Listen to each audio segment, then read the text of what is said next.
Luh Suci tak henti-hentinya meneteskan air mata pasca suami dan anaknya menjadi korban laka lantas di Banjar Dinas Pumahan, Desa Gitkit, Kecamatan Sukesade, Selasa 5 April sekitar pukul 15. Sembari menahan tangis dengan suara berat, ia mengatakan bahwa seminggu sebelum kejadian yang merenggut nyawa suami dan anaknya, dia sempat bermimpi buruk. Mimpi itu sempat ia sampaikan kepada suaminya, namun almarhum mengatakan hal tersebut hanya bunga tidur. Luh Suci mengaku bermimpi yang sama secara berturut-turut.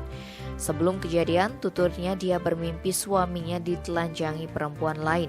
Ternyata mimpi tersebut menjadi malapetaka. Sebab saat suaminya Komang Wudarsana dan anaknya Komang Agus Artawan berboncengan menggunakan sepeda motor untuk pulang ke Banjar Dinas Asah Panji, Desa Wonogiri, Kecamatan Sukesade, mereka mengalami laka lantas. Salah seorang kerabat korban, Wayan Egen, menyebut saat berkendara korban tak pernah ngebut. Ia membawa sepeda motor dengan pelan dan penglihatannya masih bagus. Namun keluarga korban mengikhlaskan kepergian Komang Wudarsana dan Komang Agus Artawan. Kendati hingga kini keluarga masih belum mengetahui peristiwanya dengan jelas, namun mereka telah memutuskan untuk berdamai. Mungkin sudah waktunya, seperti diberitakan sebelumnya, kejadian bermula saat mobil Fortuner yang disopiri Putu Bagus Kresna datang dari Denpasar menuju Singaraja.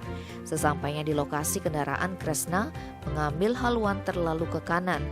Naas, kendaraan yang dikemudikan warga Banjar Ambengan, Kelurahan Pelihatan, Ubud, Gianyar menyambar sepeda motor yang dikendarai Komang Wudarsana yang membonceng putranya Komang Agus Artawan.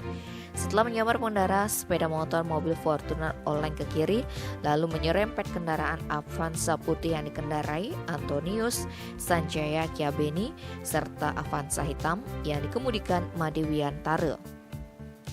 Akibat kejadian tersebut, Komang Wudarsana dan putranya Komang Agus Artawan yang berasal dari Banjar Dinas Asah Panji, Kecamatan Sukesade, meregang nyawa. Komang Wudarsana mengalami patah tulang kanan kiri, luka robek di wajah, sedangkan Komang Agus Artawan mengalami cedera kepala berat. Tim Bali Express melaporkan.